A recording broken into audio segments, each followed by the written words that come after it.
Eu acho que a gente se prendia muito nessa questão de qual é a posição do automobilismo nessa hierarquia no Brasil. O Brasil é, primeiro lugar é futebol, segundo lugar é futebol, terceiro lugar é futebol, quarto lugar é futebol, quinto lugar é futebol. Inclusive, eu digo mais, o brasileiro ele não gosta de futebol. O brasileiro médio, né, sei lá, 70% da população brasileira tem uma relação afetiva com um clube.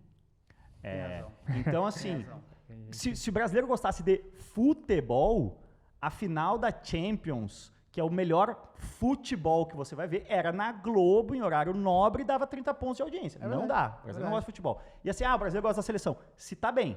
Louco, agora que Dorival na seleção passou batido. Foi um dia, capa do Globoesporte.com, a galera tá cagando. Você sabe que tá rolando pré-olímpico, que foi convocado?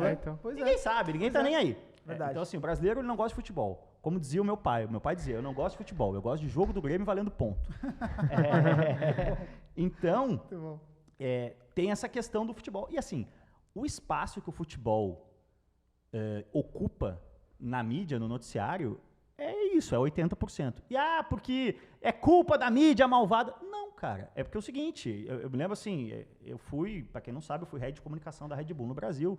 Então, 8 anos tendo reuniões com o pessoal da Globo, em outra época de mídia, assim. Imagina que eu saí da Red Bull no fim de 2013, o iPhone surge mundialmente em 2010, né? É o início dessa coisa de rede social e tudo mais.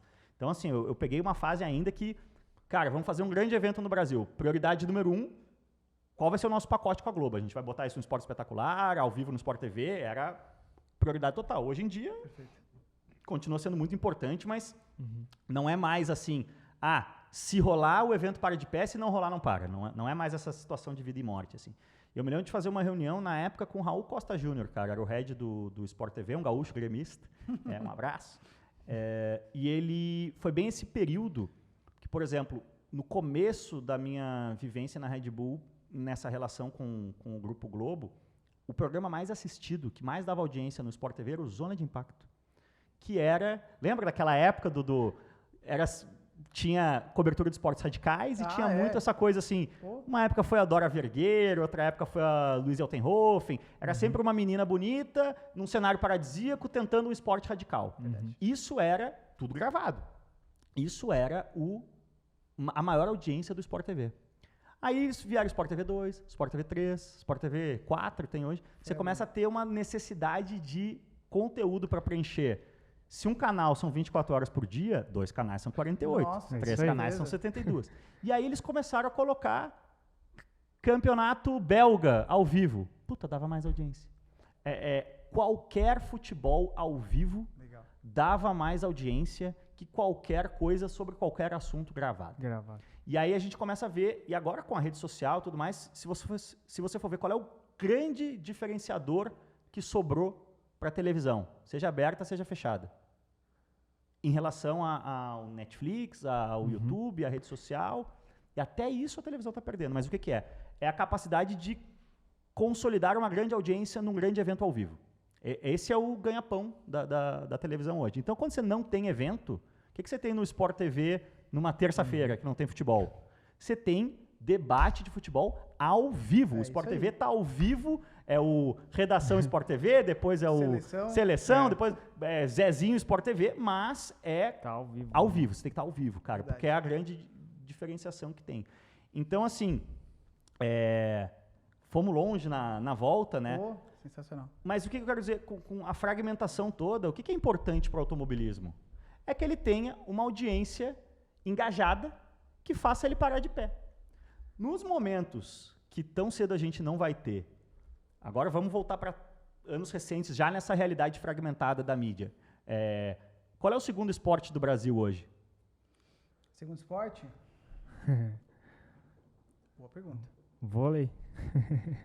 Acho que não. Eu não sei, tá? Eu não sei. Faz muito tempo que eu não tenho acesso a esses relatórios e tudo mais, mas o que eu te digo que está em alta? E se você pegar, assim, solidamente, qual foi o segundo esporte no Brasil nos últimos anos? Teve a fase do UFC, ali 2014, que tinha Anderson Silva, tinha Júnior Cigano, tinha Zé Aldo. O UFC é ao vivo, Galvão, esquerda, direita, Júnior Cigano do Brasil. O UFC, porque tinha muito brasileiro indo bem. Verdade. Passou Exatamente. essa fase, meio que quase que na paralela, surge a geração Medina, Adriano de Souza, Felipe Toledo, exatamente. Brasil, Brazilian Storm, surf. Tem um momento ali do surf muito consolidado. Hoje a gente ainda tem o surf, a gente tem essa coisa do skate. Raíssa Leal, Pedro Barros nas Olimpíadas e tudo mais. Agora a gente está vendo um pouco, novamente, o tênis volta a ser falado por causa da Bia Haddad. Ou seja, o segundo esporte em atenção geral no Brasil vai ser sempre o esporte não futebol em que o Brasil esteja bem no cenário internacional. Durante muito tempo foi o vôlei. Durante muito tempo foi o vôlei. Geração Bernardinho, né? Verdade. E é muito engraçado já... isso, porque a rede social, ela meio que, entre aspas, desmascarou muito isso. Por exemplo, eu cresci numa realidade que eu achava que o vôlei era um esporte de massa no Brasil. E não é. Você vai pegar a rede social, ela quantifica. Pega aí, vou dar um exemplo do cara que eu gosto pra caramba, fiz muita coisa legal com ele na Red Bull, Alisson Cerruti, o cara é campeão olímpico de vôlei, carismático, um mamute, e não sei o quê. Sei lá, o Alisson deve ter menos seguidores do que eu. Deve ter 100 e poucos mil seguidores. Ou tem um pouco mais, 200, 300, mas assim... Em 2010, quando a Red Bull assinou ele com o projeto de você vai Olimpíada do Rio, em 2016, não sei o quê, a gente achava que o Alisson Cerruti, que um campeão olímpico de vôlei de praia, era um cara que, sei lá, hoje teria 5 milhões de seguidores. Perfeito. E não é, o vôlei não é, o próprio automobilismo não é. Pega os grandes nomes da Stock Car que não tiveram a extrapolação, se o cara correu de Fórmula 1, e aí durante anos esteve exposto à audiência internacional é uma coisa. Mas os caras que fizeram carreira forte no Brasil, também está nessa faixa aí. Então, assim, o automobilismo ele nunca foi um esporte de massa. É que no tempo da TV aberta, em que de massa era o que na TV aberta estivesse, o que estava na TV aberta era onde o Brasil ganhava. Para rolar o Brasil, durante um tempo foi o vôlei, durante um tempo foi o automobilismo, né? Poxa, cara, que legal te escutar. Você tem pouco conhecimento, né, cara? Pouco conhecimento, pouca vivência. E tem, só para concluir esse... Por favor. Eu sempre falo também, tem essa outra questão que é muito louca, né? Que distorceu muito a nossa percepção. E que eu digo da nossa é um pouco a geração de vocês, mas mais a minha para trás, né? A gente estava falando, né? Se a seleção tá mal, o brasileiro meio que caga para a seleção. O Brasil ganha a Copa em 70 e volta a ganhar em 94. O que acontece nesses 24 anos? Em 72 o Emerson ganha um título, 91 é o último título do Ayrton. Então, dos 24 anos que o Brasil não foi campeão do mundo de futebol, durante um intervalo de 72 a 91, são 19 anos, olha como tá, 70, 72, 91, 94. Nesse intervalo de 72 a 91, que são 19 anos, o Brasil ganha 8 títulos mundiais. Divide 19 por 8, dá 2, pouco. Então, durante 20 anos, o Brasil era campeão mundial de Fórmula 1, ano sim, ano não. Verdade. E nos anos que não ganhava, o Nelson perdia na última volta pro Prost em 86, o Senna perdia pro Prost roubado em 89. Quando não ganhava, tava no bolo, né? Então, a gente criou essa percepção de que o Brasil é o país da Fórmula 1. Na verdade, a gente teve... Foi um espaço ali. Não, e outra, a gente teve... E é muito engraçado como talvez a gente não valorize isso como a gente deveria. Sem o Emerson, não teria existido o Nelson. Sem o Nelson e o Emerson, não teria existido o Ayrton. Por quê? Porque por isso que o papel do Emerson é muito crucial. Que legal, né? isso. Porque a partir do momento que ele abre, tem resultado. E aí, ao ter resultado, o que ele gera? Exatamente. Mídia. Ao gerar mídia, ele gera possibilidade de patrocínio.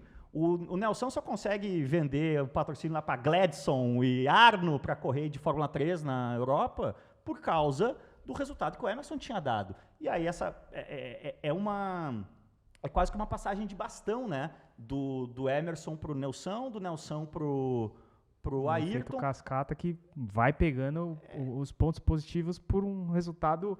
Não, mas a questão é o seguinte, onde tem a mídia, tem possibilidade de dar retorno do patrocinador. Sem dúvida. Sem dúvida.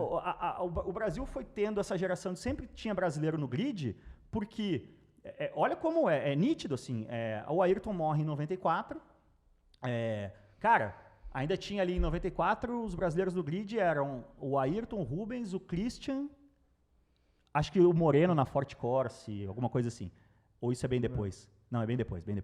Mas o ponto é o seguinte, depois da morte do Ayrton, a gente ainda se sustenta uns bons 10 anos com 2 ou 3 ou 4, às vezes 5 brasileiros no grid. Porque o tamanho da Fórmula 1 na Globo, assim, teve um legado. À medida que não vem resultado, vai ficando cada vez mais difícil você chegar numa empresa aqui no Brasil, esse moleque aqui é bom no kart, assina um cheque de R$1 milhão aí para ele correr de Fórmula Ford na Europa, vamos ver o que acontece, entendeu? Sim. Por isso que eu digo assim, por que não tem brasileiro na Fórmula 1 hoje? Por causa do Timo Glock. Então, é uma sacanagem com o Timo Glock, que não tem culpa nenhuma, mas eu tenho convicção absoluta disso, assim, existe uma árvore, assim, sabe, de universo paralelo. Se o Massa, que foi campeão do mundo por 38 segundos, se ele tivesse sido campeão do mundo por mais que 38 segundos, ou agora há 15 anos, cara, teria renovado esse exatamente. ciclo. Porque para ter piloto brasileiro na Fórmula 1, você precisa estar mandando muito talento brasileiro para fora. Para mandar muito talento brasileiro para fora, você precisa ter muita marca interessada em bancar isso. É isso que a gente não tem há muitos anos. E isto tudo posto, para você que no meu tempo que era melhor, não sei o que, hoje, 2024, a gente está possivelmente na melhor fase nesse sentido desde essa último ano do Felipe é 2016, né? 2016. Então a gente está há 8 anos sem brasileiro na Fórmula 1. 2024 é a melhor fotografia que a gente tem de qual é a perspectiva do Brasil na Fórmula 1 desde a aposentadoria do Felipe. A gente tem